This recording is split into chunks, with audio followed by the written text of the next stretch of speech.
Marami na ngayon po ay nawabagabag. So, yung isang pamangking ko po sa Amerika ay nagte-text po doon sa family chat po namin. So, nag-aalala siya kasi meron siyang pinsan na nasa barko. So, nag-aalala siya dahil parang ngayon lang yata nila nalamang may problema. Kasi po, sa kabisihan, marami po kasing tao, hindi na nalalaman kung ano nangyayari sa paligid dahil nga po sa dami ng kabisihan. Kailangan kumita ng pera, kailangan mag-overtime, kailangan po, di ba? Lahat. Marami po sa atin ay kulang sa kaalaman. Maging sa salita ng Diyos, minsan ito po ang mahirap, hindi lang minsan. Ito po ang nagiging problema ng body of Christ. Pag sinabing body of Christ, yung mga anak ng Diyos, malaki o maliit na iglesia, hindi po palakihan yan, hindi paliitan. Kundi sino ang tunay na alagad. Kasi marami na po ngayon na hindi nakakabasa ng Bible. Minsan nga po ang panalangin ay pang sarili na lang. Pero hindi po masama yun. Kaya nga po ginawa natin to. Bago tayo magsimula ay manalangin ng sama-sama sapagkat marami po ay hindi pa nakakasama sa prayer meeting na napakahalaga pong hakbang na gagawin po natin sa panahong ito. Magsama-sama tayo sa panalangin. Magtulungan po tayo. At kung mayroong magagawa tayo, sabi nga po, at kung kayo po ay nagno-notebook o nare-retain sa inyo yung nadinig nyo noong nakaraan nga, di ba? Samantalahin natin ang pagkakataon na kagawa ng mabuti. Tandaan po ba niyan? Sabi nga kay Pastor Jello, yung living as a light, di ba? Tapos yung kay Pastor Jojo, ayan, ay living in the light, di ba? So, may naintindihan po ba kayo? Kasi po, pag may naintindihan ka, makikita yun sa iyo eh. Magkakaroon ka ng challenge sa buhay mo, bagong hakbangin. Ganyan po kasi yung mga taong sabi sa Biblia, sa Aklat ng Mga Ngaral, sabi niya, turuan mo ang marurunong at sila'y dudunong pa. Di ba? Pero turuan mo ang mangmang, so baliwala rin lahat yon. Ang marurunong daw po, turuan mo at dudunong pa. Marami siyang malalaman at marami magbabago sa kanyang buhay. Pero ang tao daw na mangmang, so masakit man, pero totoo po yan. Kahit turuan mo, wala rin saysay ang lahat ng bagay. Kaya mga kapatid, tayo po'y matalino. Sabihin mo katabi mo, matalino ka. Alam kung bakit? Dahil kay Jesus Christ. Opo. Hindi dahil sa ikaw may problema o may makasalanan na gawa o may pagkukulang. Kaya ka nandito eh. Kaya ka nandito. Alam mo, marunong ka. Kasi nga inuuna mo ang Diyos.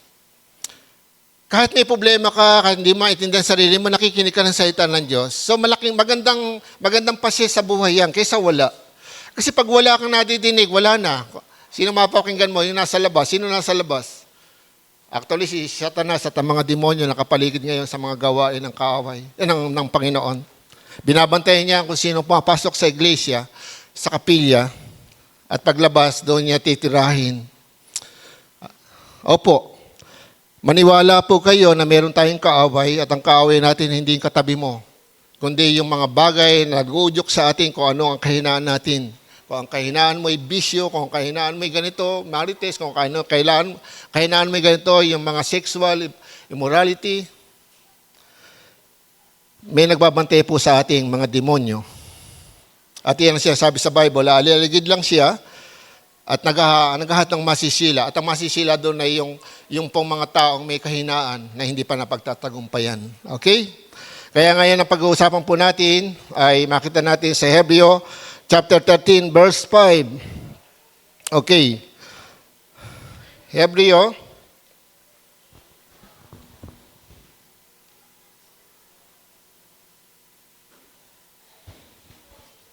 Verse 5. Ayan. Okay, sa mga salin po natin dyan ay medyo masakit, pero pero liwanagin na lang natin mamaya. Okay? Tayo po ay, sabi po, okay, sabi po doon ay wag kayo magmukhang salapi. Sa ibang salin po yan ay umiwas kayo sa pag-ibig sa salapi o sa pag-ibig sa salapi o sa kasakiman. So kung nadinig po nyo, yung covetous ay kasakiman. Sa ibang salin po ay kasakiman. Yung iba po ay sa kagay dyan, umiwas kayo sa pag-ibig sa salapi. Ayan po. sabi dito. At so, sa Tagalog po, pero ayan, wala pa pala ako sa Tagalog. Okay? Hebreo chapter 13 verse 5. So alam na po natin to, madalas kinukot ng marami yan. Yung kasunod noon, masakit yung una, pero yung kasunod maganda. Di ba? Sabi niya, huwag kayo magmukhang salapi. Sa ibang salin po, umiwas kayo sa pag-ibig sa salapi. At masiyahan na kayo ng anumang nasa inyo. Sapagkat sinabi ng Diyos, hindi kita iiwan, ipabayaan man. Amen. So yun po, pagpalain ng Panginoon sa kanyang mga salita. So ito po yung pag-aralan natin ngayon. Marami pong mga tao ang, hindi lang po yung mga simpleng tao, pati po sa iglesia, marami po ang natatakot. Actually, hindi po masama yung matakot ka eh. Kaya lang po, yung abnormal po sa isang taong Kristiyano, kapag ikaw ay laging nakakulong sa takot. Ibig sabihin, baka hindi ka manampalataya. Dahil ang mga nakikristo ay pinalaya na, mayroong bagong buhay na, may bagong pag-asa, bagamat nandiyan ka pa sa lumang pagkatao o katawan lupa na mahina. Kaya nga may struggle lagi yan sa loob natin. Na kung minsan pagdating ng mga problema, ayan po, nanghihina tayo, so naintindihan tayo ng Diyos. Hindi naman tayo nanunumbat, kangino, nagkulang ka ba sa Diyos? Hindi po. Ang layunin po ng Diyos ay tayo po ay tulungan. Apo, araw-araw tulungan tayo para makalaya. Pero dahil sa kahinaan natin mga tao, tayo po naghahanap na kung ano gusto natin. Tama. Siyempre, kung minsan sa Bible nakasulat nga po yan, sa huling panahon, ang gustong mapakinggan ng mga tao ay yung mga gusto nilang mapakinggan. Ayaw nila yung maitutuwid sila. So kung minsan maraming may ego, di ba? Tingnan mo yung katabi mo. Wala ka niyan. Yung ego, yung bang may pride, pag itutuwid, ayaw patuwid. Napakahirap po. Kasi naranasan ko po yun kasi yung kahinaan ng tao ako, tinutubid ako minsan. Alam mo, after 6 months, after 1 year pa, bago ako sumunod eh. Kasi meron akong sariling, yung sariling kagustuhan at nalalaman.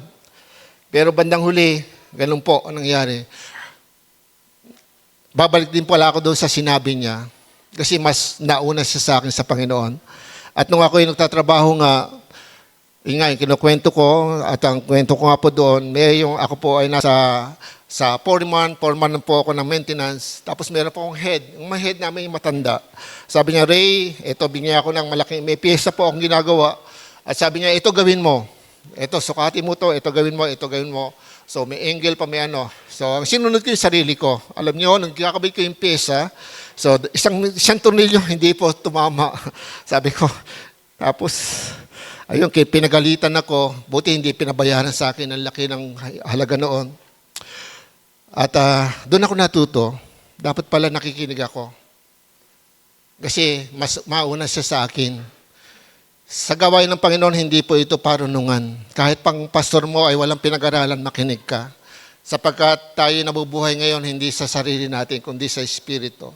May karunungan kasi binaba ang Diyos. Minsan, even ng mga bata, pwedeng gamitin yan ng Diyos. Si Balaam nga, yung asno, pinagsalita, di ba? Hello? Wala imposible sa Panginoon. Ang ganda ng kanta natin kanina, di ba? Kaya nga, purihin po ang Panginoon. Hindi lang po yan sana maging maganda, kundi ito ay talagang tumitimo sa ating puso. Dahil totoo tayo. Okay? Kaya napakalaga po, maintindihan po natin, sabi nga po, hindi tayo iwan ng Diyos, hindi niya tayo pababayaan. So kaya ginawa ko po ito ng pamagat, God is always there. Ang Diyos ay nariyan palagi. Napakarami po sa atin ay ngayon ay mayroong hinahanap. So, hindi naman po masama yun. Kaya lang po sa panahon po natin ngayon, gumising po tayo. Marami nangangarap, maging maganda ang buhay, makapag-aral. Iba naman ay makapag-asawa, makapagtayo ng sariling pamilya, maging maayos ang buhay. Hindi po masama yan. Kaya lang po, minsan nagkakamali po tayo na pag tayo ay mayroong pangarap at hindi nga masama ay lahat ay masusunod. Tandaan natin may kondisyon lagi ang God sa malaking pagpapala ang gusto nating matanggap. Amen? Lagi niya sinasabi, siya tapat sa mga tapat sa Kanya at umiibig sa Kanya. So lahat ng tapat at umiibig sa Kanya, hindi pa man tapos ang Kanyang panalangin na dinidinig kagad niya.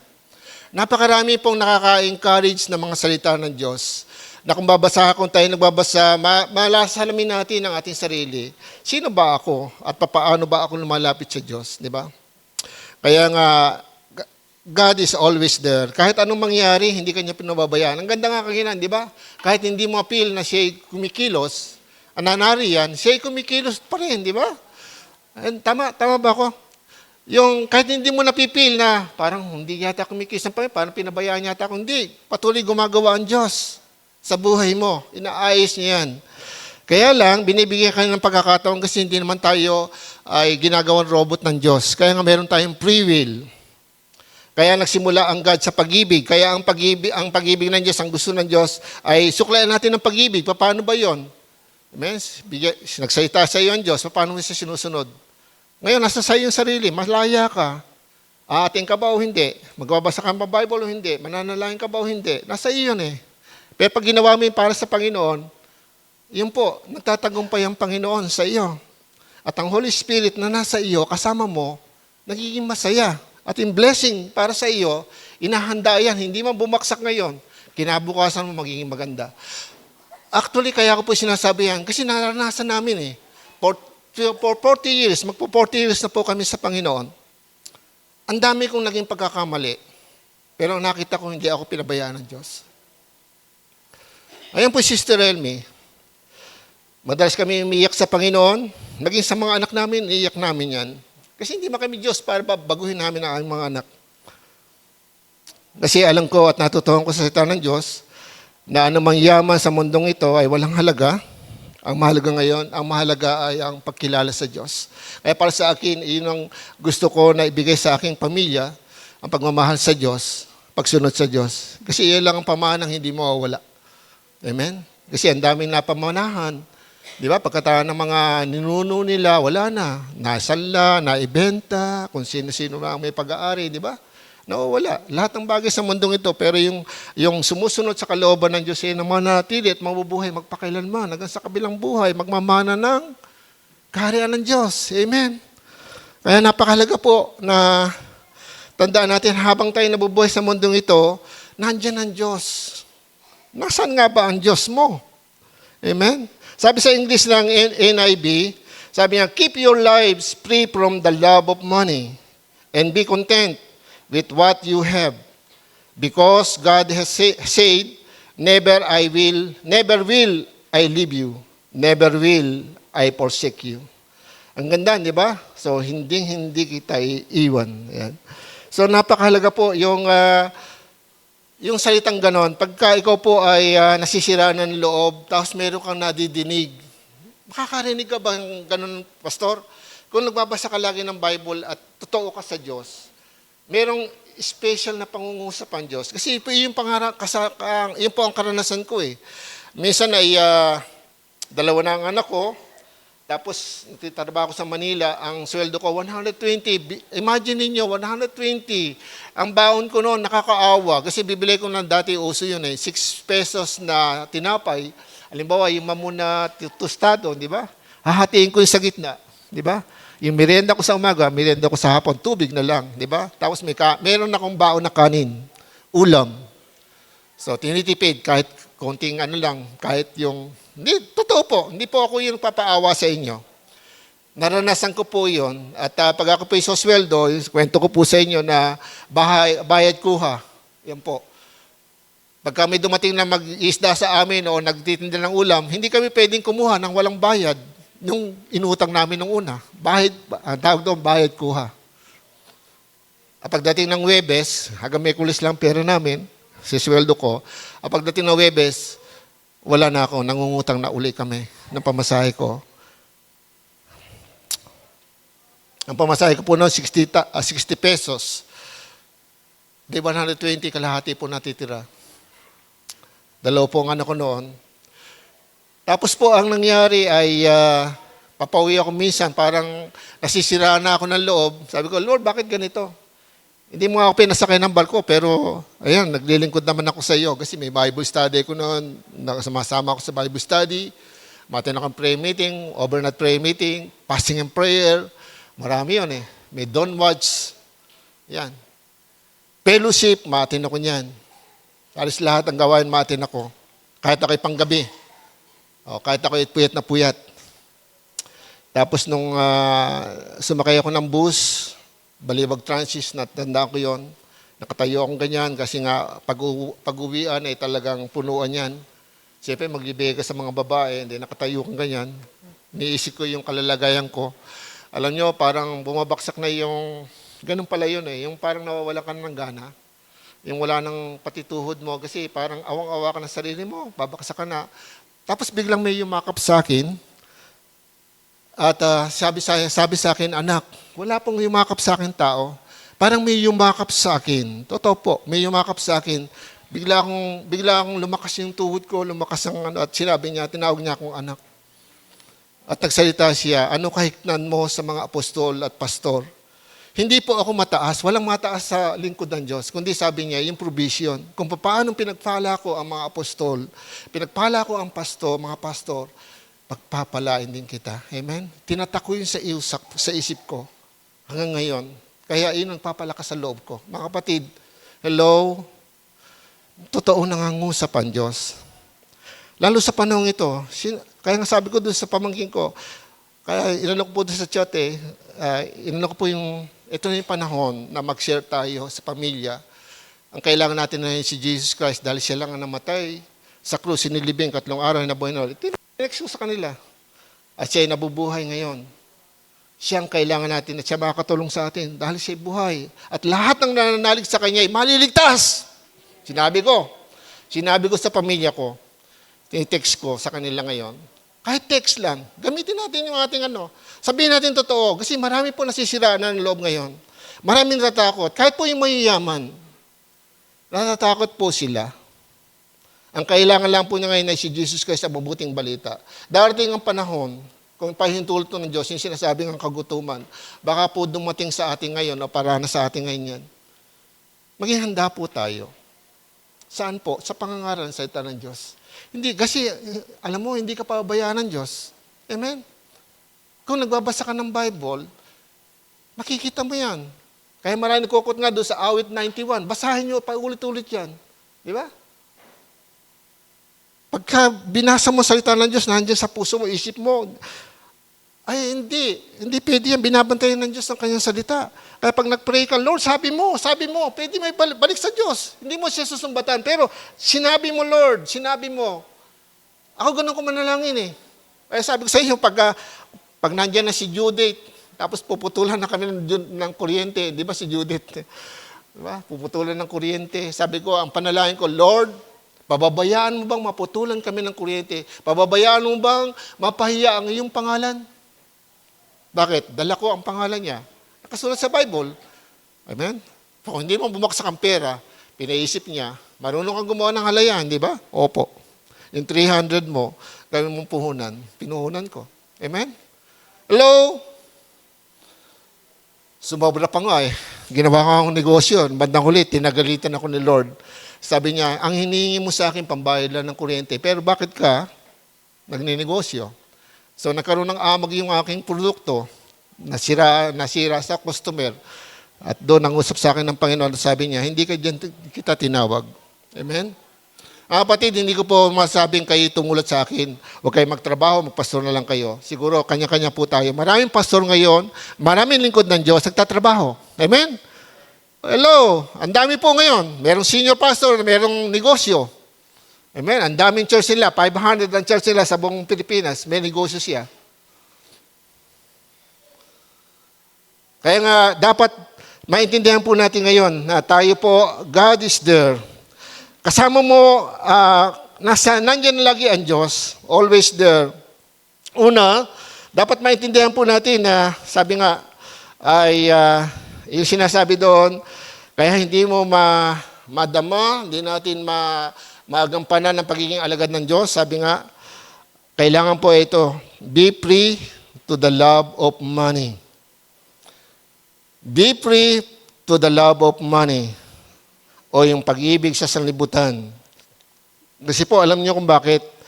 Iyan po ang maraming bumubulag ngayon. Hindi po ba nangyari ngayon sa ating bansa? Malaking problema ngayon. Dati, 1,000 lang, million lang nawawala, naging billion, di ba? Napakadali sa kanila yung billion, naging trillion, nawawala. Pero ang dami naghihirap na tao. Pero sa church, marami pa rin ang busy sa maraming bagay at napapabayaan na yung dating ginagawa niya o yung first love niya kay Lord. Pagbabasa ng Biblia, pananalangin, pag-atin ng mga gawain, nakakalimutan na. Ito ang good news nga. Napakabuti ang Diyos. Hindi tayo sinusumbatan, di ba?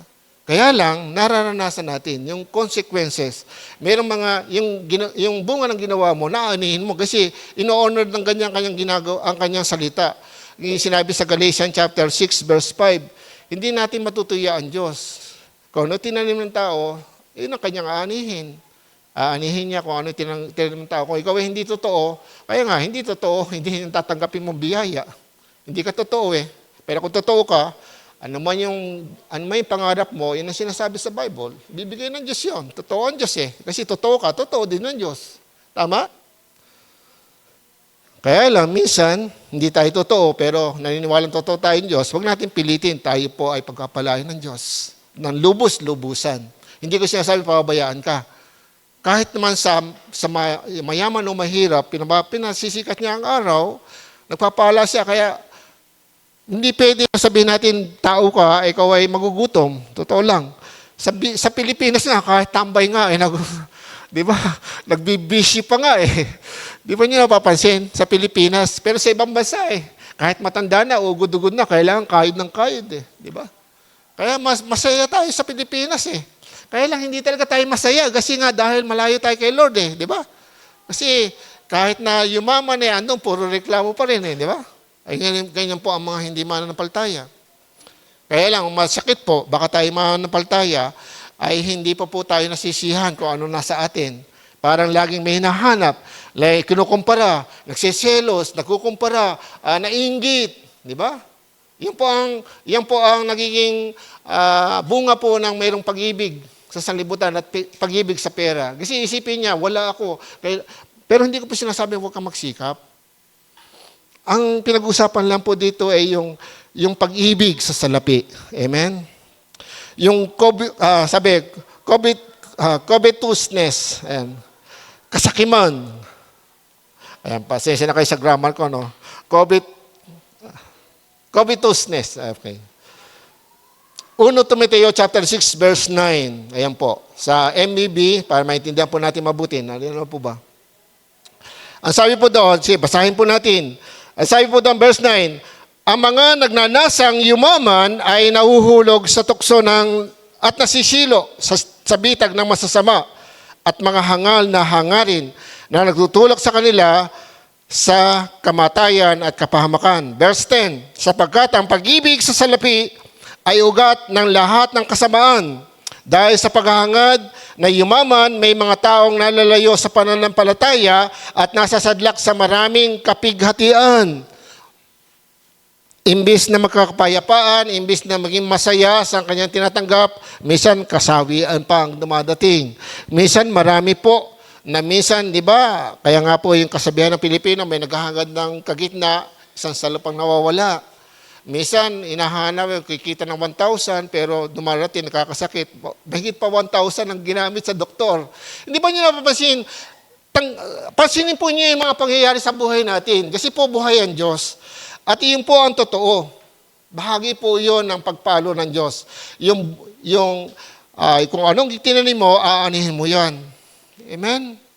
Kaya po, meron po isang mananampalataya na nagsabi nga sa akin, Pastor, pinalo ako ng Diyos. Bakit?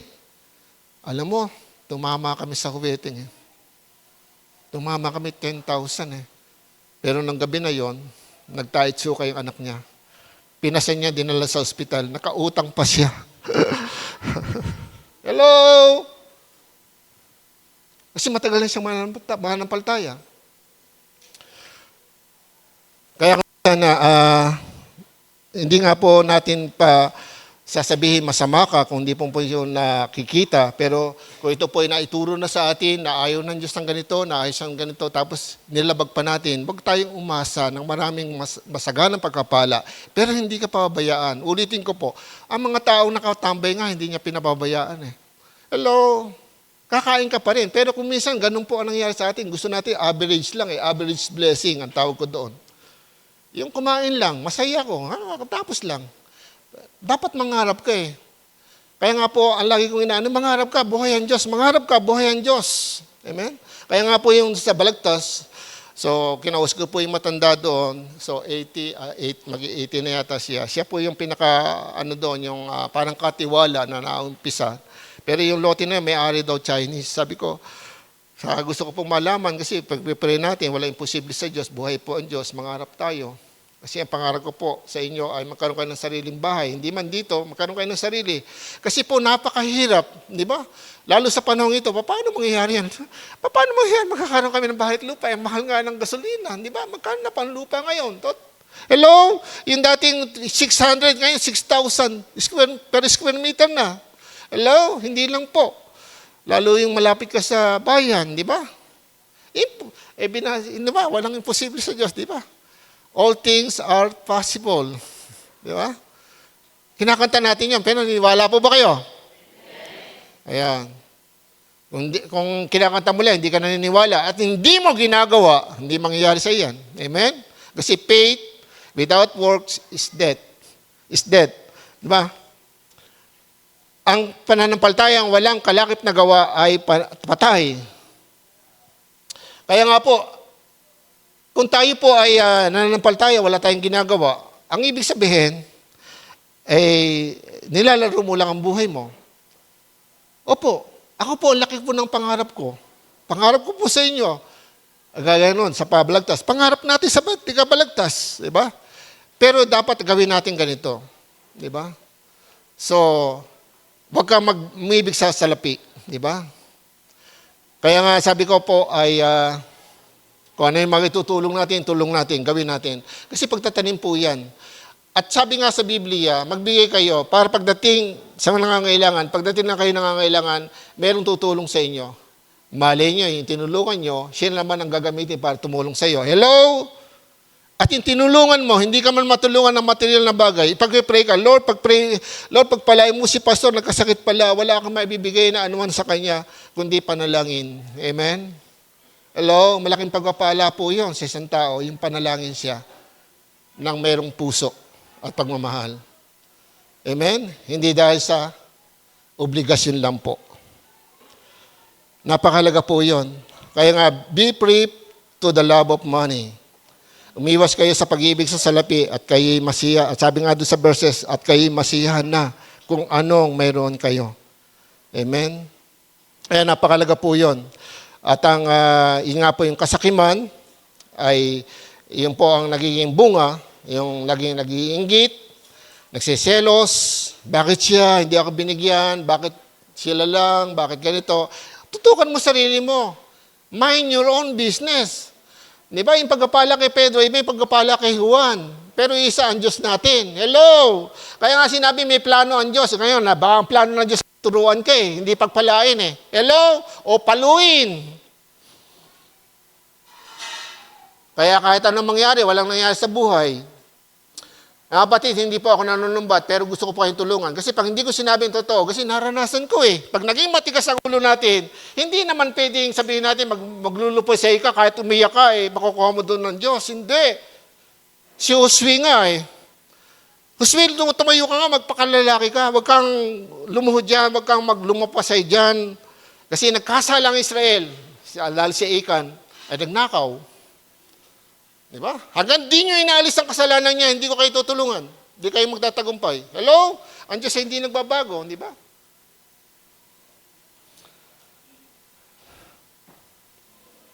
Kaya napakalaga po yun na tayo gumising ngayon. Ito lang panahon, hindi po ito dapat tayo maging emosyon. Kundi maging totoo po tayo.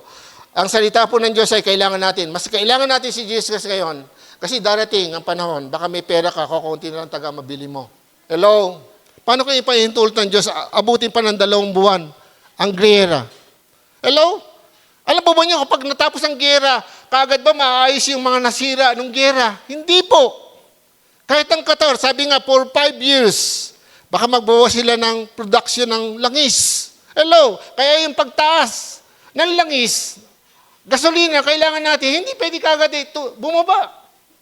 Maliban na lang, hello? Good news. Maliban na lang ang Pilipinas, ilabas na ng Panginoon yung ating mga mineral. Hello?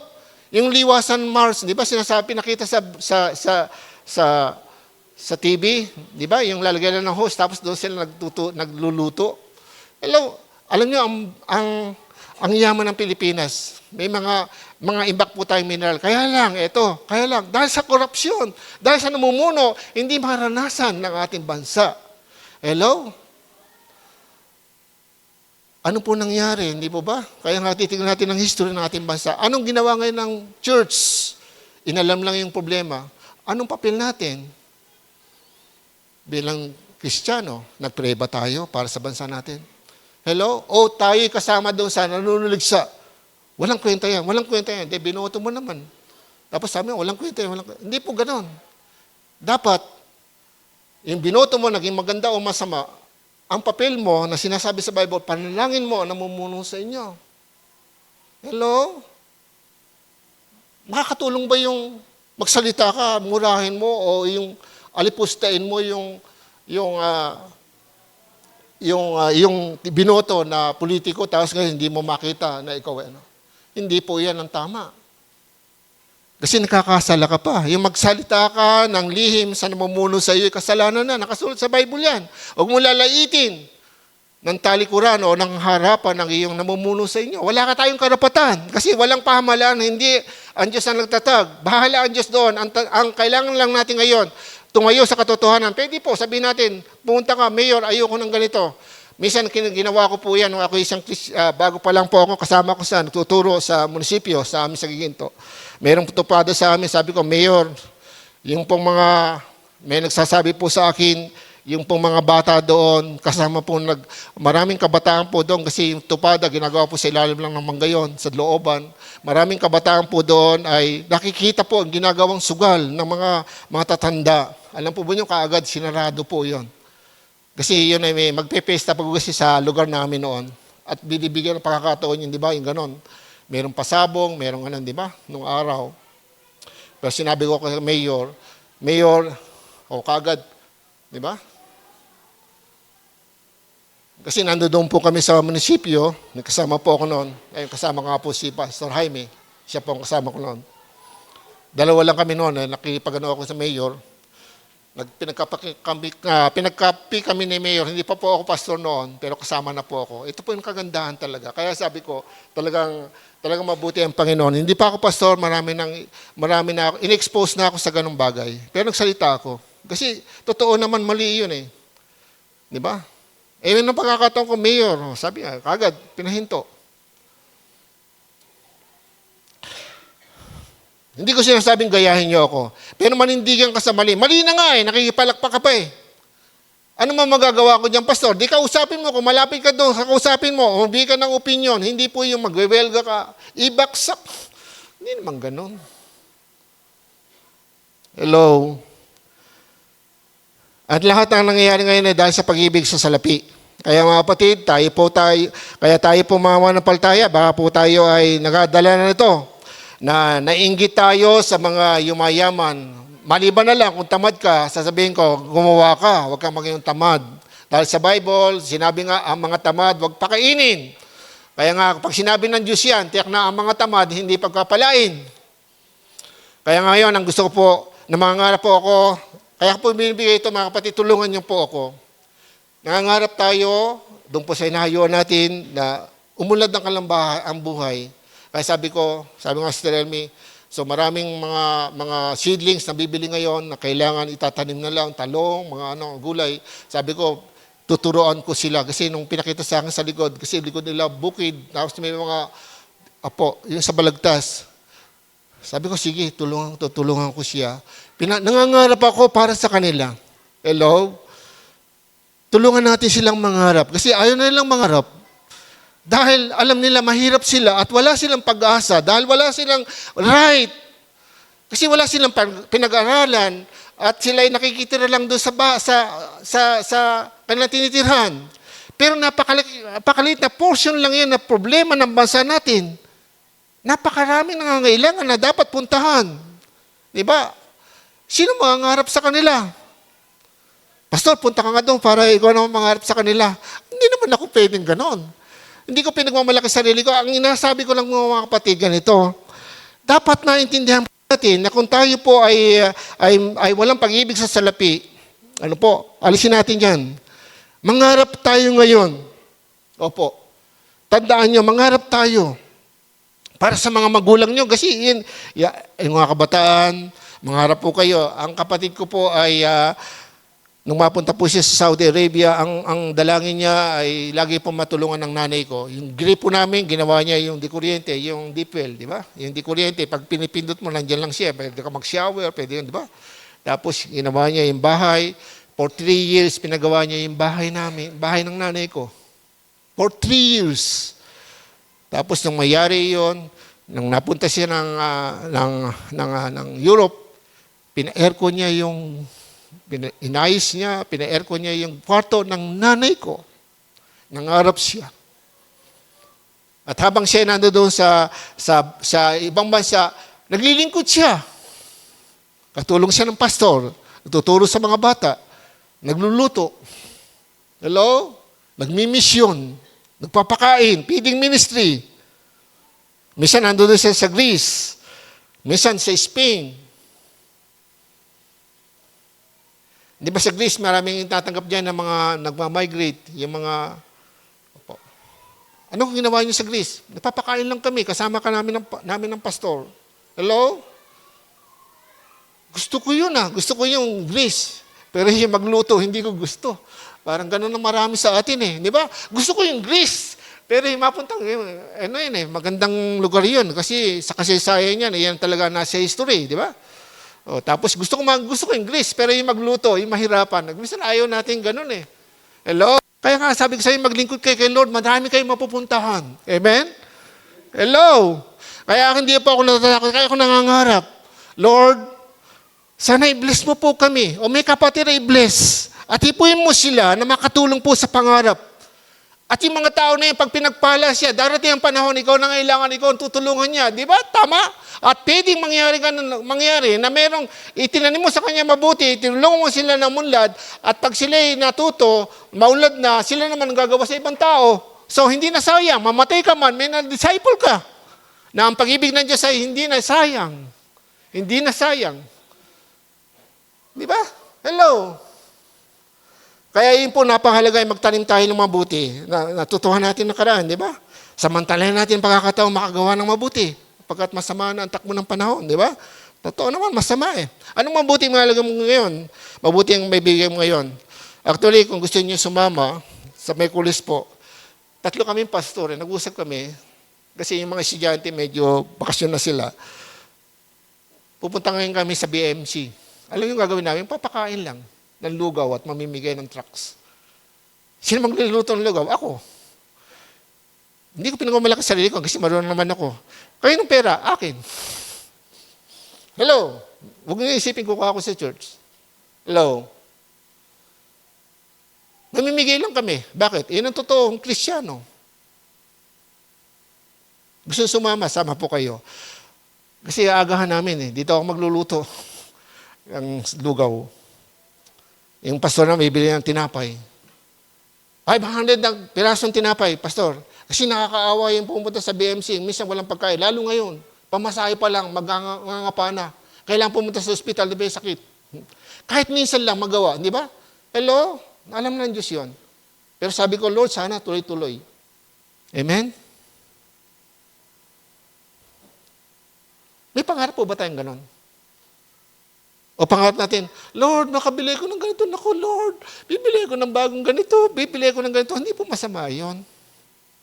Huwag naman kayo sa akin, ma-open sa akin. Kaya lang, huwag na yung nating unahin. Makibahagi tayo sa gawain ng Panginoon. yung hirap ni Kristo, makibahagi tayo. Ano yung hirap ni Kristo? Ngayon umiiyak ang Panginoon kasi ang daming nangangailangan, ang daming litong-lito. Hindi ba sinabi doon sa Matthew chapter 9, di ba? Yung naglakad siya, nakita niya maraming tao at nahabag ang Panginoon. Amen? Kaya ang isang alagad ng Diyos marunong mahabag. Amen? Hindi lang yung puro sarili niya.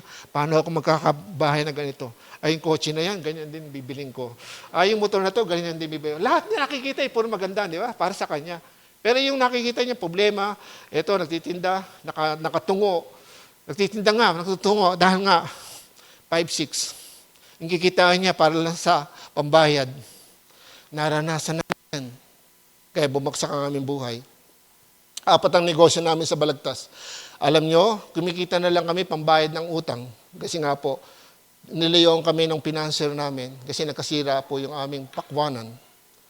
Nagpapatalim kami ng pakwanan. 1 hektarya, gano'n, may tauhan kami. Nagkaroon ng peste. Iniwanan kami ng aming financer. Sarili namin. Kaya nangyari, kagat ngayon sa patubuan. Kaya bumaksak po ang aming buhay. Naranasan namin, minsan wala kaming kakainin. Pati bahay at lupa namin nakasanla. Bukid namin nakasanla. Opo, pinaranas namin. Kaya mga kapatid, makinig po kayo. Hindi ko kayo tinatakot. Pero nagpapasalamat ako. Kasi kung hindi nangyari yon, hindi ka makakilala sa Panginoon. Amen? Palakpakan po natin ang Panginoon. Amen? Hallelujah! Kaya nga, God is there. Huwag niyo sabihin ikaw ay kawawa. Maghintay ka lang, may darating na pagpapala. Habang naghihintay ka, maging tapat ka sa Diyos. Be content with what you have. Ayan, mapagpasalamat ang taong nasisiyahan. Ayan po. Ang taong nasisiyahan, nagpapasalamat. Hindi po yung, ano ba naman to, konti na naman. Naku, ang dami kong babayaran. Maganda yung ganito gawin nyo. Pag kulang kayo, sabi nyo, Lord, salamat po. Kumita ang asawa ko, pero kulang po. Mas maganda pa yun. Kaysa, ano ba naman ito, binigay mo sa akin, kulang, ang laki ng ano, di ba? Nag-aaway na yung mag-asawa, bakit ganito lang binigay mo sa akin? Ang dami natin babayaran, alam mo naman ganito. Puro reklamo. Imbis na magpasalamat sa Diyos, lahat may patrabaho yung asawa, nagkumita, kahit pa paano. Ama, hindi makontento. Paano makontento? Kulang. Sinabi ng Bible, makontento ka kung ano nasa iyo eh. Hindi man sinabi kung gusto na eh. Hello? Pag sinabi dyan sa Bible, pag gusto na lahat ng bagay, makontento ka. O, di mali ako. Tama kayo. Eh hindi, nakasulat eh. Makontento ka kung ano nasa iyo eh. O, kung luma sa cellphone mo, magtiis ka. Kung wala kang cellphone, magtiis ka muna. Hello? Hindi kaya ng nanay mo eh. Ibili ka eh.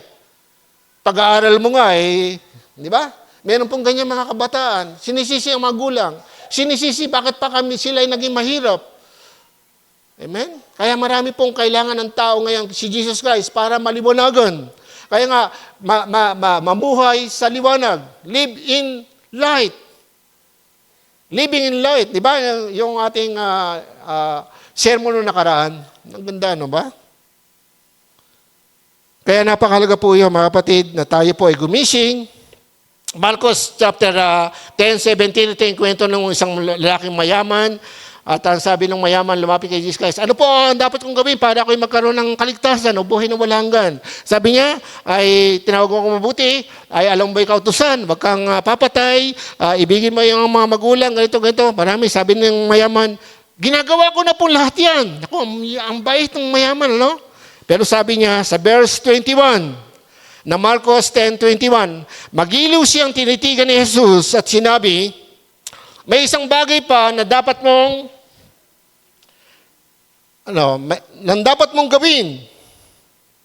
Ipagbilin mo ang iyong mga ari-arian at ipamigay mo sa mahihirap at magkakaroon ka ng kayamanan sa langit. Pagkatapos, bumalik ka at sumunod sa akin. Verse 22, nang marinig ito ng lalaki, siya ay nang lumo. Nang lumo. Yung nawala siguro, yung pananghina siya, di ba, hindi lang yung nalungkot. Iba yung nang lumo eh. Parang nawalan ka ng lakas eh. Parang, tama yung ginawa niya eh. Lumapit kay Jesus Christ eh. Gusto ko maligtas eh. Kaya lang, nung siya ituwid, nanlumo siya eh. Parang, ayaw niyang bitawan yung pag-ibig sa salapi. Amen? Nanlumo at malungkot na umalis sapagkat siya'y lubhang Napakayaman. Hello?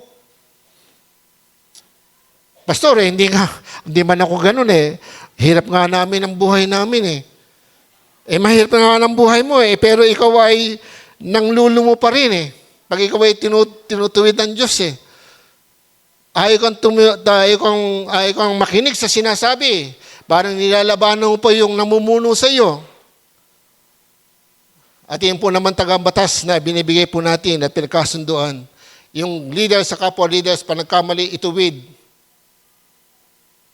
Hindi lang po ang pastor nagtutuwid. Kasi, ang nakasalalay po dyan ay karangalan ng iglesia, ng Diyos, at pangalan ng Diyos. Pangalawa, God is with us. God is with us. Madalas kinukot din natin yan. God is with us. Lalo pag Pasko na, di ba? Pag anak ng Jesus Christ, laging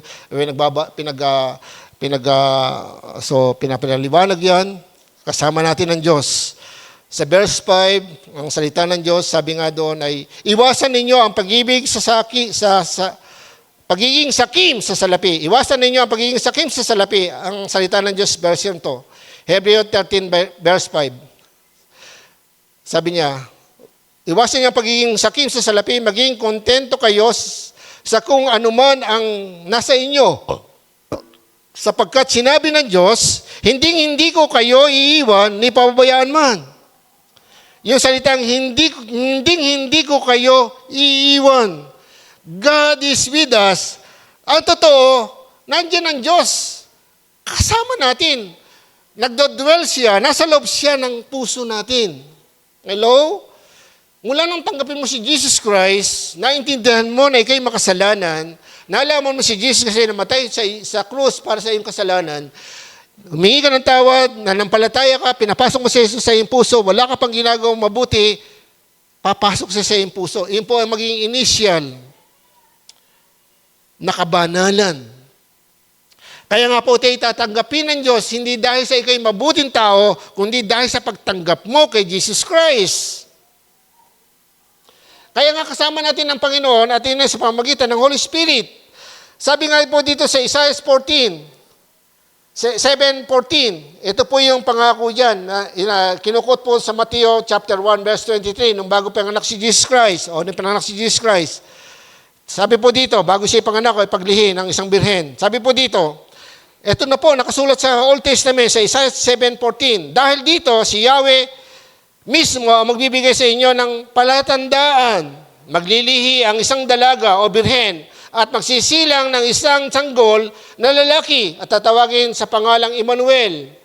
Emmanuel, so Emmanuel po, ang ibig sabihin niyan, Emmanuel, sa salitang Hebreo, ay ang kahulugan ng pangalang ito ay kasama natin ang Diyos. Matthew chapter 1 verse 23. So inulit po ito nung sinabi kay Jose nung siya managinip kasi gusto niyang hiwalayan si Maria nung malaman niyang buntis siya. Di ba? Pero wala naman silang ginawa pa. Kinausap siya ng Diyos, ng anghel ng Diyos. Sabi niya, Jose, wag mo kang magatubing pakasalan si Maria sapagkat naglili siya sa pamagitan ng Holy Spirit. Dahil yung nasusulat, upang matupad na nasusulat, sinasabi ng mga propeta, maglilihi ang isang birhen at maranganak ng isang sanggol na lalaki, tatawagin Emmanuel. So, yun po. Kaya kung nagbabasa kayo ng Bible, may kukumpara nyo, ang Diyos natin ay pinangako na at andun na sa Old Testament pa. Bago pa ang New Testament, si Jesus Christ yun. Amen? Kaya huwag kayong matakot. Siya Diyos. Noon pa. Ayan po. Kaya napakahalaga po yung makakasama natin ng Diyos sa pamamagitan ng Holy Spirit. Makakasama natin ng Diyos sa pamamagitan ng Holy Spirit. Maliban na lang, ito po, narito ka, hindi pa naintindihan yung pagtanggap. Hindi ka pa tumatanggap kay Jesus Christ. Ngayon po, kung totoong tinanggap mo si Jesus Christ, kasama mo na siya. Ito po ang problema. Kaya nga po, kulang tayo sa pag-aaral ng Biblia, kaya kulang tayo sa pagsunod. Kaya kung minsan, tayo pa na nasusunod, ulitin ko po, hindi ka mo tumanggap ka kay Jesus Christ, kontrolado ka na ng Diyos. Hindi. Nandiyan na siya. At binigyan ka ng pagkakataon. Binigyan ka lang ng pagkakataon. Hello? Kaya nga may free will eh. Kaya nga, sabi nga ng Hebreo, matapos makilala ang Panginoon, maranasan ang kanyang kapangyarihan, tapos ay sadyain mo pang gumawa ng kasalanan, wala nang hain na pwedeng handog sa iyong kasalanan. Ang naghihintay na lang sa iyo ay ang parusa na hinanda ng Diyos sa lahat. Kaya nga po, ang Diyos po nag-uusga, hindi po ako. Basahin nyo ang Bible para sabihin natin, hindi naman nawawala ang kaligtasan, totoo yun. Pero ikaw pwede mo iwala. Dahil sa iyo, hindi ka totoo. Pero ang Diyos totoo. Hello? Kaya nga ngayon natin maranasan, totoo ba ang Diyos? Naghihirap. Hello? Maging handa po tayo. Huwag lang tayo mag-panic buying, pero maghanda po tayo ng pangangailangan. Hello?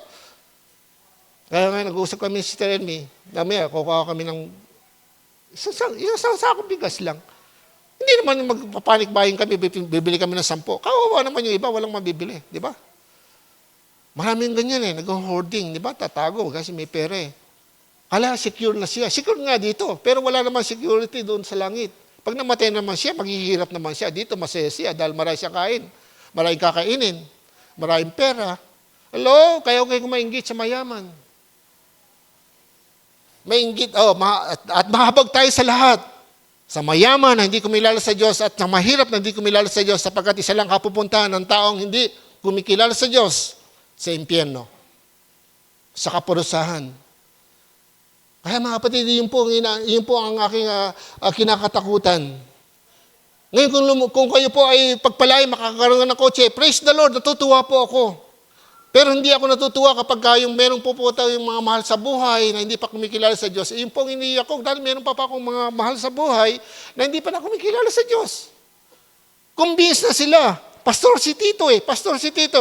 Pagka kailangan nila prayer, pag may kasasakyan silang bago, Tito, yan mo nga, i-bless mo nga yung kotse ko. Yeah. Hello, may yaman. Pero hindi yun ang iniiyak ko sa Panginoon. Lord, bakit sila may kotse, ako wala? Hindi ganon. Hello? Bakit sila nakakapunta sa kung saan pumunta? Punta ng Baguio, punta ng Boracay. Bakit sila? Bakit ako hindi? Hello, wag ganon. Ang kinakatakutan ko sa kanila yung hindi nila makilala si Jesus Christ. Kaya lagi ko silang pinaalalahanan. At pag nagbe-bless ako, wag kayong maging mayabang. Sabi ko, huwag niyong pagmayabang na kayo may sasakyan, huwag kayong maging mayabang na ang negosyo niyo pinagpapala, huwag kayong mayabang. Dahil galing yan sa Diyos. Marami naging mayabang kapag nagkaroon na ng pananalapi, nagkaroon na ng posisyon o malaking bagay na natanggap sa kanyang achievement sa buhay. So hindi po yan tama. Nasa iyo na ang Holy Spirit. At ang fruit of Holy Spirit, kainahunan, kabahitan, kabutihan, ano pa? Katyagaan, katapatan, ano pa? Pagpipigil sa sarili. Diba? Tapos mga mayabang tayo, nasaan ang fruit of Holy Spirit? Wala na. Pero kasama natin ng Diyos at hindi siya aalis sa iyo. Maliban na lang, pagdating ng paghukom, husgahan ka na niya. Sa impyerno ang punta mo. Siya ang magpuhusga, hindi po tayo. Hindi po ang pastor.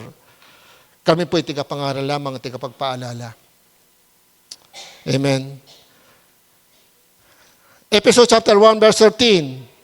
Ito po yung patotoo at review sa atin. Lagay mo sa isip mo kung kayo baguhan. Sa pamagitan ni Kristo, kayo rin na nakarinig ng salita ng katotohanan na magandang balita na nagdudulot ng kaligtasan at sumampalataya sa Kanya, ay pinagkalooban niya ipinagkalooban ng Espiritu Santo bilang tatak ng pagkakahirang sa inyo. So, merong tatak sa atin, pag-aari na tayo ng Diyos. At sa John chapter 14, verse 16 to 17, nasabi dito, 16, John chapter 14, verse 16 to 17. Verse 16, dadalangin ako sa Ama, itong sabi ni Jesus Christ, maintindihan po nyo, na ang Holy Spirit ay nasa atin na, at ito ang sabi dito, ito po, dadalangin ako sa Ama upang kayo ibigyan niya ng isa pang patnubay at magiging kasama ninyo magpakailanman, forever. Forever. Ibig sabihin, habang nabubuhay ka sa mundong ito, may kasama ko. Kaya nga, ikaw po ay may bagong buhay. Wala ka pang ginagawang mabuti, pero ikaw ay tinatanggap na ng Diyos. May tataka na ng Holy Spirit. Ang problema, born again na ako, tapos compromise. Kung anong ginagawa sa libutan, ganun din. Nakikihalakak doon sa mga kalaswaan.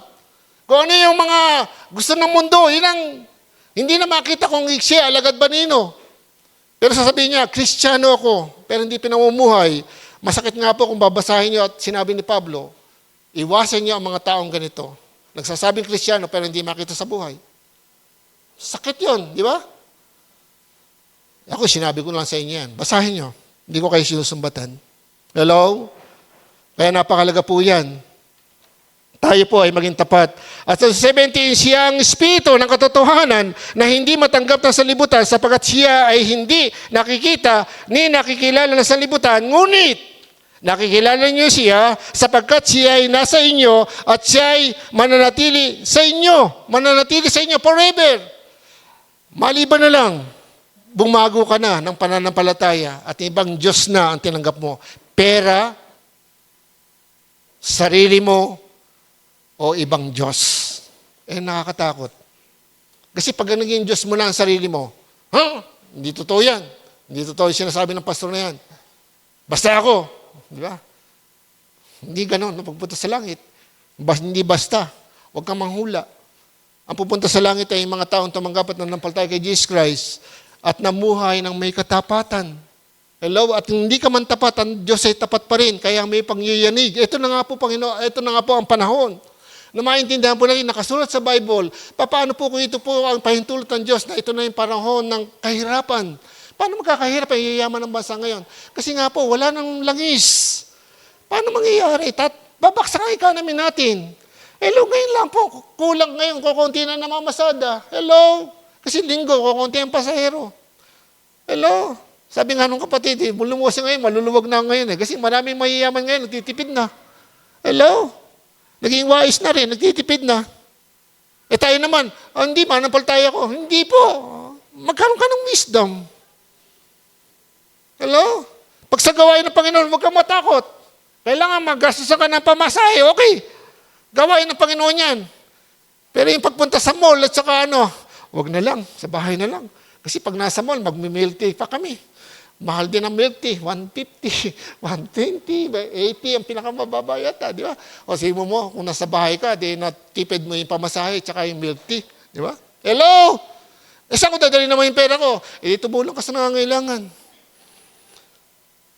Sa nanay mo, nay, tataas ang bayad ng kuryente. Hello? Kung meron kakayanan po kayo, bumili kayo ng mga kailangan po na makakatipid po kayo. Ako bibili ng solar. Dadagdagan ko po. At dito po gusto ko maglagay. Para in case, meron tayong isa dito na nasusubok na natin, maliwanag po. Hindi po yan yung parang kawalan ng panampalataya. Hindi po. Kundi yan ay wisdom. Ahanin mo yung pera mo. Kung wala namang kuryente, pay mo yung pera mong gano'n. Lumamig ka. Hello? Ngayon bumili ka ng solar na ventilador. O di kahit na meron kang hangin. Hindi yung, punta, milk tea, kain dito, kain doon. Di ba? Paano yun? Hindi ko sinasayang masama yan. Huwag kayong ma-open sa akin. Huwag naman lagi. Yeah? Mag-Jollibee naman kayo, paminsan-minsan lang. Sabihin nyo, masyado akong, sabi nga ng iba, KJ naman si pastor. Hindi naman. Kami ni Sister Amy, nagdinasal kami niyan . Kasi malaki yung senior discount, di ba? Hello? Kaya mag-senior kayo. Maganda. Kaulilan, God is faithful and loving God. Ang Diyos ay tapat at mapagmahal na Diyos. God is faithful. Hebrew 13 verse 5 NIV, yung pong ating teksto, sabi doon, Hebrew 13 verse 5 NIV, keep your lives free from the love of money and be content with what you have because God has said, never will I leave you never will I forsake you. Mga kapatid, sabi ko nga sa inyo, pag narinig nyo ang tinig ng Diyos, ito ang pinakamasarap sa buhay ng tao. Kaya nga ako narinig ko ang Panginoon, kaya malakas ang loob ko. Kahit ngayon hindi ko narinig, alam ko kasama ko ang Diyos. Kasi sa panahon na ako'y nalulungkot, sa panahon na ako'y nanghihina, sa panahon, kinakausap niya ako, pinalalakas niya ako. Sino kayo at sino ako? Parehas lang tayo. Huwag niyo sabihin, mas malakas ako sa Diyos. Ang pagkakaiba ko lang siguro sa inyo, tumatayo ako, naninindigan ako. At pag may kasalanan ako, lagi akong humingi ng tawad. Kayo po ba humingi ng tawad? Yun po. Walang perfectong tao. Hanggang ngayon, humingi ako ng tawad. Pero kung nagtatago ka ng kasalanan at nakasulat sa Biblia na kasalanan talaga kinakagawa mo, huwag kang umasa na ang Diyos. Pwede kang papanigan ka. Sa mga kabataan, huwag kayong sasagot sa mga magulang. Kahit ano ang mangyari. Mahalin niyo ang magulang niyo, igalang niyo. Mga anak naman, sabi nga, huwag niyo bubuyo sa pagkakasala ang inyong mga anak. Huwag sobrang higpit. Huwag naman sobrang luwag. Nakasulat sa Bible yan. Diba? Unawain natin. Kabataan sila. Tayo dumaan din sa kabataan. Kaya mga kabataan, pwede naman kayo magsaya. Hindi, si Pastor KJ, hindi. May party, gusto niyo, punta ako sa inyo, party tayo. Oh, kailang wag lang yung wag lang may inuman, bawal yun, di ba? Kasi pag iniisip mo lagi yung bawal lang ito, bawal lang ganon. Actually, sinabi nga ng Panginoon, magalak kayo lagi. Paano kung magiging magalak? Unang-una, dapat kang magalak dahil kasama mo ang Diyos. May problema ka, totoo lang. Kaya sinabi nga, kasi yung kapayapaan ng Diyos na hindi malilip ng kaisipan ng tao, yun ang manatili sa atin. Totoo yan. Meron tayong kapayapaan dahil nandito ang Holy Spirit at anak ka ng Diyos. Kung anak ka ng Diyos, nandiyan ang Holy Spirit, ano ba problema mo ngayon? Wala akong pera, Pastor. Yung bahay ko, hindi ko pa mapagawa. Kasama mo ang Diyos. Hello? God is faithful. Sa Old Testament, sa Josue chapter 1, verse 5, nang mamatay si Moises, si Josue ang naging successor po ni Moises sa gawain nagpatuloy. At kinausap siya ng Diyos. Sabi nga doon, sa verse 5, Josue chapter 1, verse 5, walang makakatalo sa iyo habang ikaw ay nabubuhay. Sasamahan kita, gaya ng pagsama ko kay Moises, hindi kita iiwan ni pababayaan man.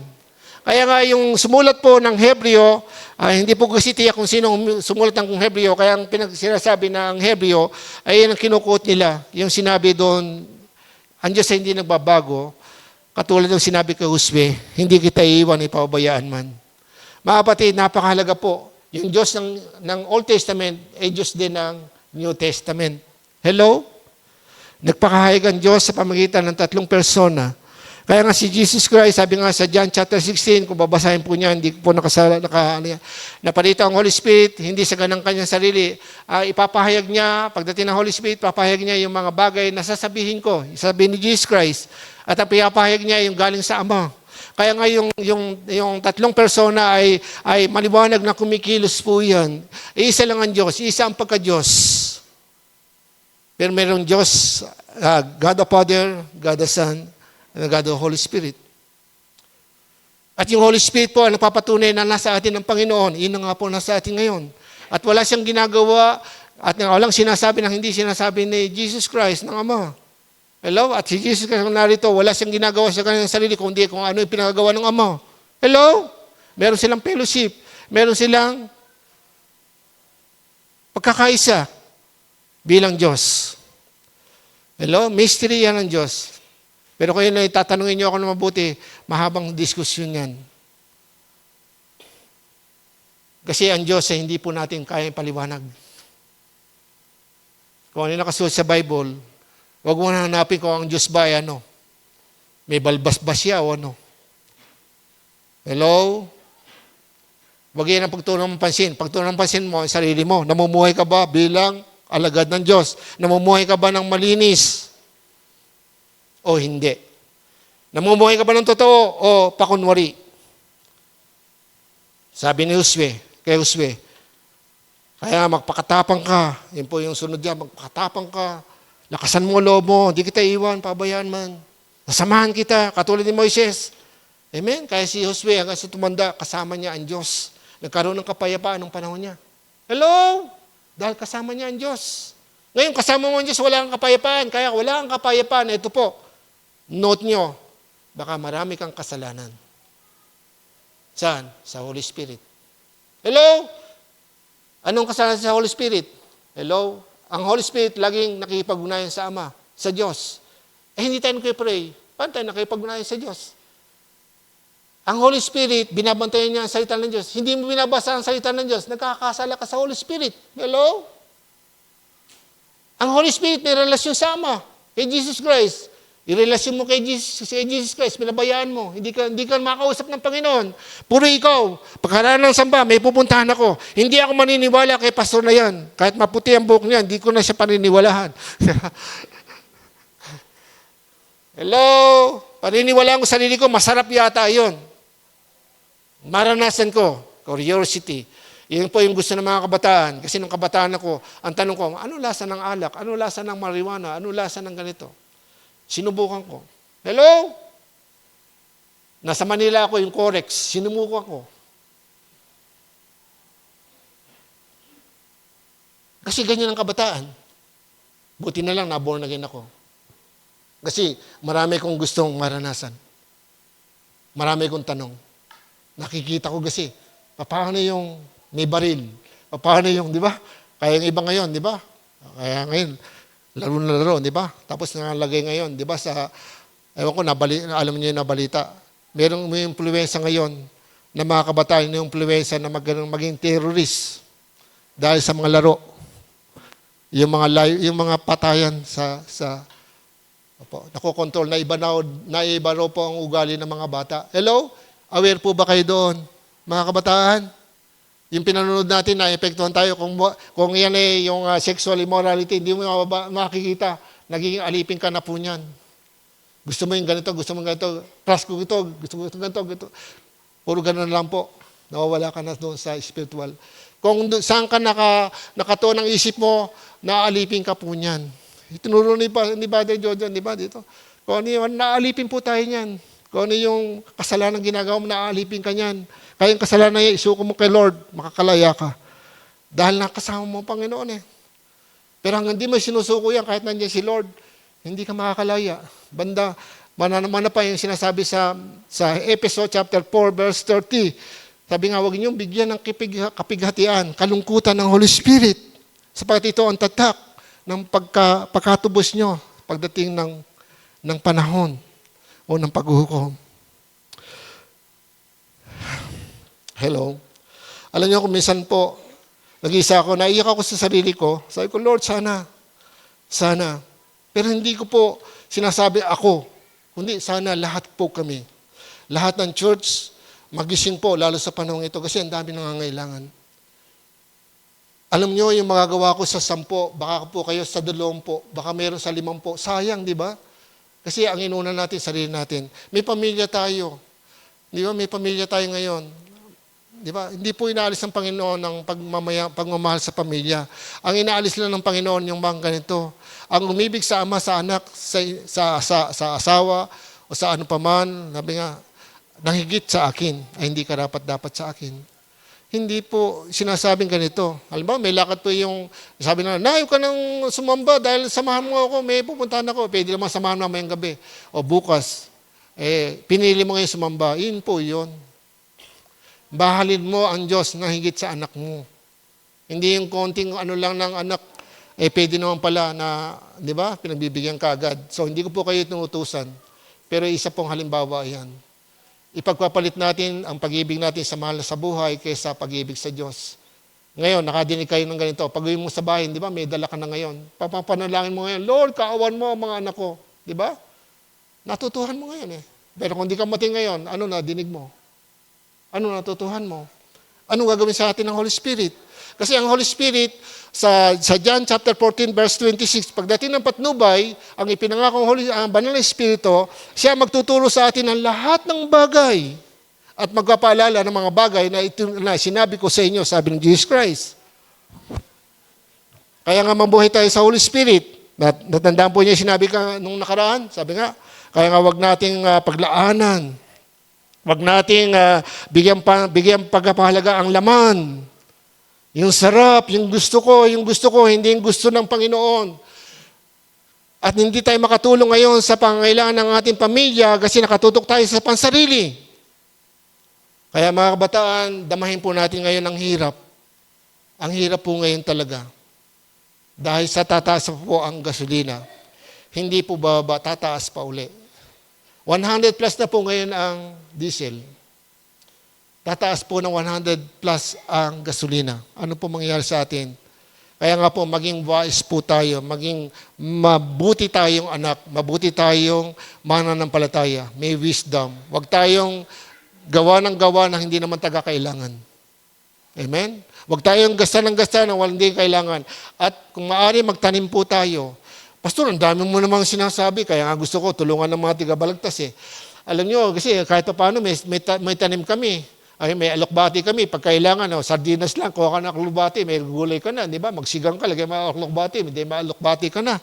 Ano ba yung alokbati, Pastor? Hindi nila alam yun eh. Kasi nga, hindi nga marunong eh. Hello? Ano ba yung malunggay?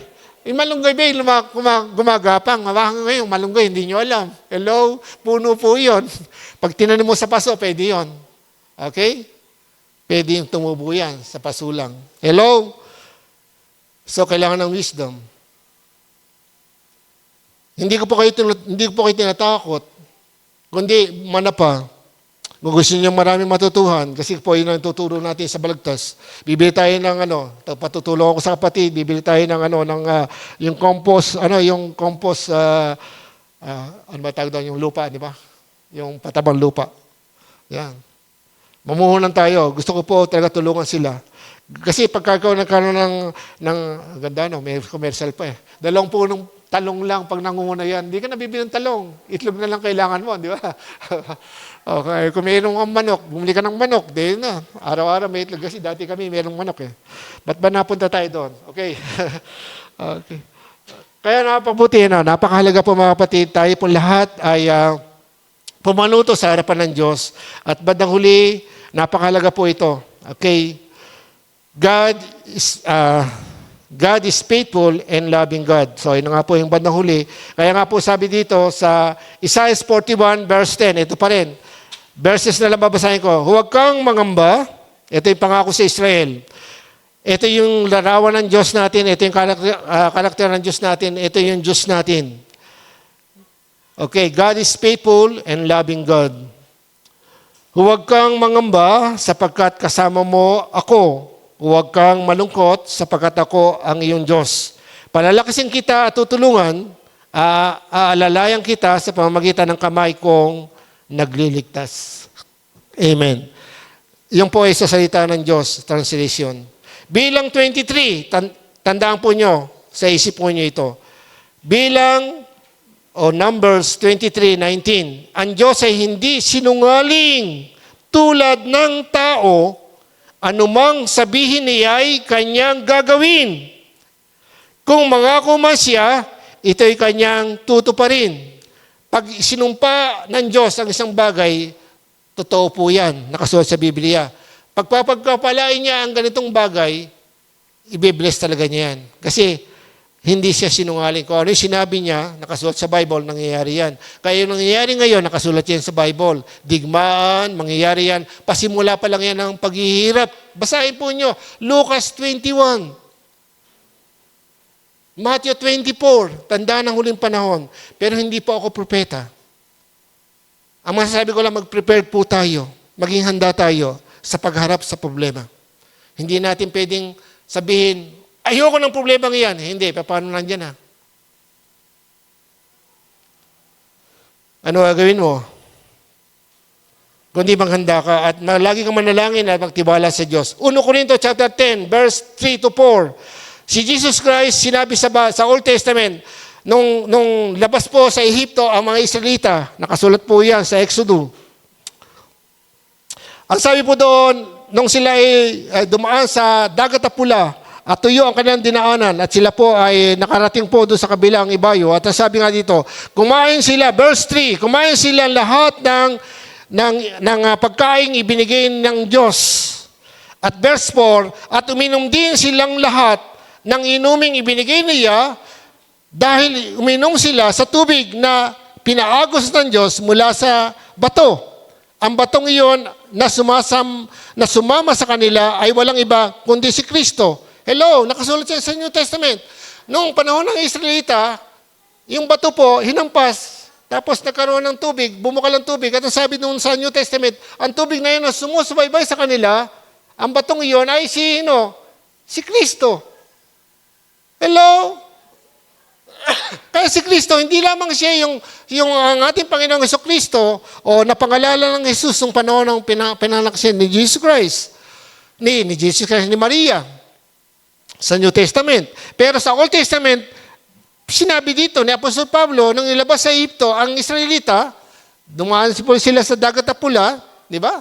At sila po at doon ay nagreklamo ang mga Israelita. Pero doon po ay sila binigyan ng inumin, pagkain ng Diyos. At ang sabi nga yung inumin na yung bato na pinanggalingan ng inumin iyon, ang batong iyon ay si Kristo. Hello? Kaya nga po napakalaga po yun, mga kapatid. Tandaan po natin,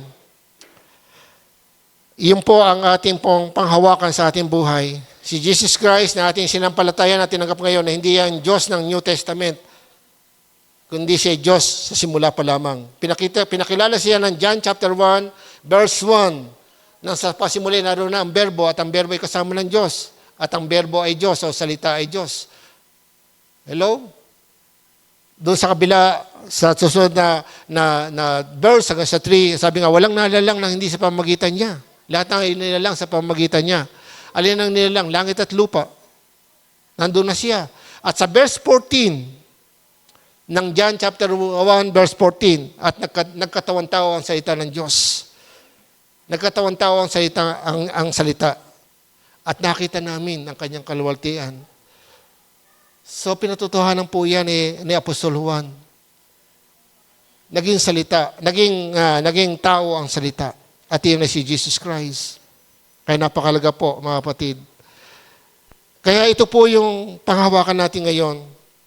God is faithful and loving God. Opo. Siya po ay tapat at mahabaging at mapagmahal na Diyos. At tinutunayan po yung New Testament. Si Jesus Christ ay Diyos na mula pa nung una. At sa 1 Juan chapter 4 verse 10, ang salita ng Diyos translation, ito ang tunay na pag-ibig, sabi dito, 1 Juan chapter 4 verse 10. Ito ang tunay na pag-ibig. Hindi tayo ang umibig sa Diyos, kundi siya ang umibig sa atin at sinugo niya ang kanyang anak para ialay para sa kapatawaran ng ating mga kasalanan. Ang Diyos ay hindi nagbabagong Diyos. Amen? Kinot po ito kanina. Ang Diyos ay hindi nagbabagong Diyos. Hebreo 13:8. Si Yesu Cristo ay hindi nagbabago. Kung ano siya noon, ganoon din siya ngayon at magpakailanman or forever. Sabi sa English nga po, NIV, Jesus Christ is the same yesterday, today, and forever. Tumayo po tayong lahat, mga kapatid. Habang nakatayo ka kung saan ka nakatayo ngayon, buksan mo ang iyong puso. Ito na yung panahon para malaman mo na iniintay ng Diyos yung tunay mong pagtatapat sa Kanya.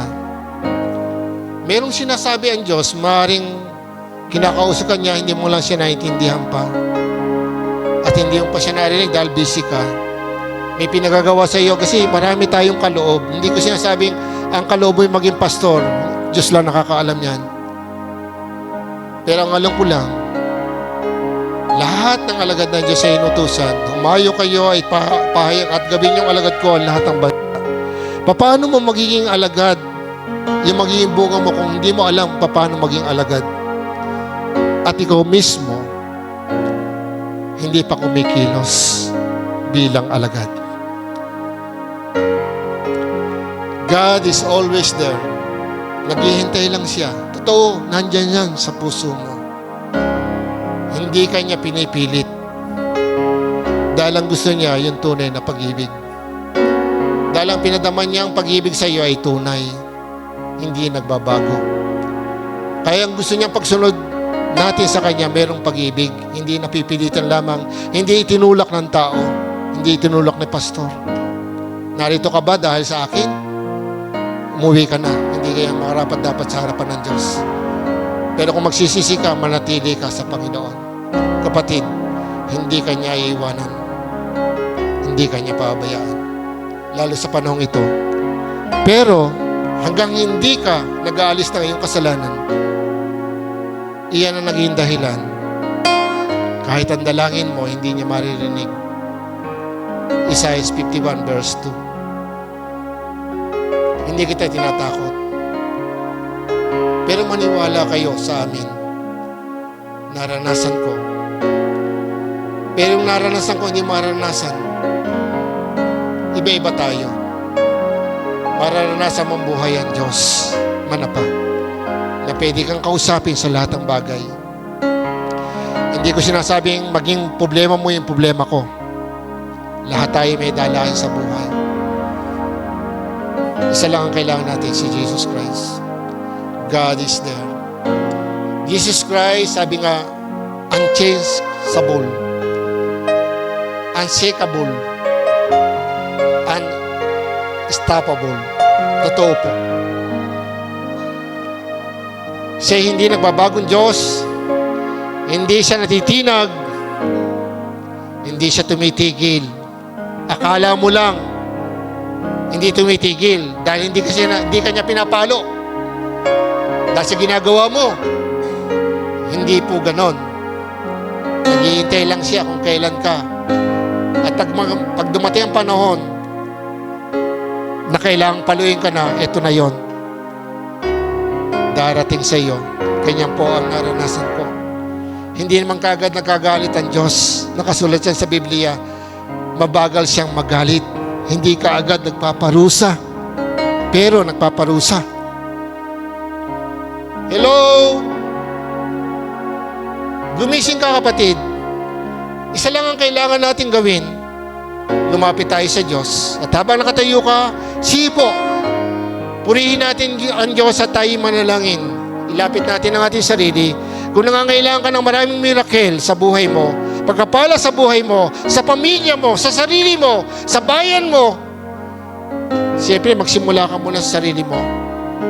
Yan po. Panalangin mo sarili mo. At marami kang maririnig at marami kang mararamdaman at marami kang magagawa para sa Panginoon. Kapag nakalaya ka na sa maraming bagay na kumukulong sa sarili mo, sige po, tayo po'y manalangin. Ama, lumalapit po ako sa iyo. Sige po, lapit natin ang ating sarili. Hallelujah. Patawarin mo po ako sa lahat ng aking mga nagawa at nakasalanan, pagkukulang. Narito po ako sa iyo at lumalapit, O Diyos. Ikaw ang Diyos na mabuti. Ikaw na Diyos na hindi nagbabago. Lagi kang nariyan na umiibig sa amin. Sa lahat ng pagkukulang ko, patawarin mo po ako, Panginoon. Salamat po, Panginoon. Ako na lang po ang mananalangin. Amang banal, maraming salamat po. Sa oras ito, dadalayin ko po ang bawat isa. Maging mga kapatid na wala po ngayon, maaaring may dahilan. Ang dalayin ko po, O Diyos, bawat isa iyo pong hipuin. Dalayin ko po, Ama, tulad ng panahong ito, O Diyos, Lord, ang iyong pag-ibig ay madama ng bawat isa, na kahit ano ang mangyari, kahit ano ang sitwasyon ng buhay namin, ikaw ay Diyos na hindi nagbabago. Nariyan ka at umiibig sa amin. Lamang ang nais mo, O Diyos, matutunan naming lumapit, maging tapat sa iyo, sumunod sa iyo, anuman sitwasyon ng aming buhay. Kaya, Ama, bawat isa ay tulungan mo. Mga nanay, tatay, mga kabataan, maging ang mga batang lumalaki at natuturuan na yung salita. Bayaan mo na yung mga tuturuan namin. Hindi lang po ito ay malagay sa isip namin, sa puso namin, kundi ito ay maisagawa namin. Dahil dito ka nalulugod. Ang nakikinig at nagsasagawa ng salita mo. At dalayan ko po, ano man po yung naging hadlang, O Diyos. Lord, yung iba naging hadlang yung kahirapan. Kaya po, natutukso na unahin muna ang mga bagay sa salibutang ito. Bagamat Lord, lagi mo sinasabi, unahin ka namin at ang lahat ng aming kakailangan ay daragdag mo sa buhay namin. Lord, mangyari ito sa buhay ng iyong mga anak.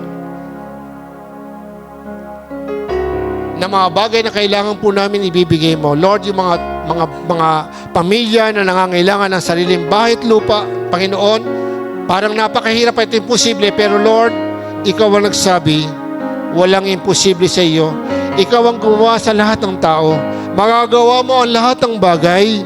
Kaya, O Diyos, ikaw ang makapangyarihan Diyos, at dalayan ko po maranasan ng mga anak mo, hindi po dahil sa ganitong mga material na bagay, kundi dahil sa pagiging tapat nila sa iyo, pagsunod nila sa iyo, Lord, ano man ang kanilang pangarap sa buhay, maging yung maayos sa pamumuhay, maayos sa pamilya, maayos sa hanap buhay, Panginoon, maayos sa kabuhayan, O Diyos, maayos sa relasyon sa loob ng tahanan. Ito po ay maranasan ng bawat isa. Panginoon, dalayan ko po, Ama, na patuloy po, lalo sa panahon ito, maranasan namin na ikaw ay Diyos sa buhay, na gumagawa, hindi lang po sa amin, kundi sa lahat ng tao. Kaya, O Diyos, bigyan mo rin po kami ng pasanin, pag-ibig, pagmamalasakit, para po yung ibang tao na hindi pa nakakilala sa iyo, na ngayon nahihirapan at nalilito, Panginoon, dahil sa kapayapaan binigay mo sa amin, O Diyos. Lord, kami po gamitin mo para sa kanila na sila magkaroon din ng pag-asa, pananampalataya at pagtitiwala sa iyo, sapagkat ay Diyos na nariyan at naghihintay lamang sa mga tao na magsisi, tumalikod sa kasalanan at tanggapin ang aming Panginoong Jesucristo sa kanilang mga puso. Tulungan mo kami magawa namin ito sa lahat ng oras. Maging handa po about isa sa trabaho, sa eskwela, saan mo po naroon na yung mga anak. Gamitin mo lang po kami at ito'y gamin mo sa lahat ng iglesia, Luzon, Visayas, Mindanao, sa lahat ng pananambahan ng iyong mga anak. Panginoon, dalayan ko po maranasan ng bawat isa na ikaw ay Diyos sa buhay. Panginoon, malaki o maliit na iglesia, O God. Lord, ang hinahanap po ay ang pagiging tapat at ang tunay na alagad ng Diyos. Ito ang hinahanap mo, Panginoon. Hindi yung marami, hindi yung kakaunti, kundi yung katapatan sa pananampalataya. Lord, ito po ang gawin mo po sa amin. At Ama, sa lahat na nangangailangan pinansyal at material na bagay, Lord, Panginoon, dalayan ko po, paranas mo po sa kanila. Lord, ikaw ay hindi nagpapabaya. Hindi mo kami papabayaan. Hindi mo kami iiwan. Kaya alam mo ang pangangailangan ng iyong mga anak. Lord, ang nangangailangan ng pananalapi, nangangailangan ng kakanin sa araw-araw, nangangailangan sa kailangan sa pag-aaral, O God, sa kanilang buhay, sa gamot, sa kagalingan, in the name of Jesus, O God. Lord, dalangin ko po, ano masakit karamdaman ito. Lord, didinggin mo ang aming dalangin.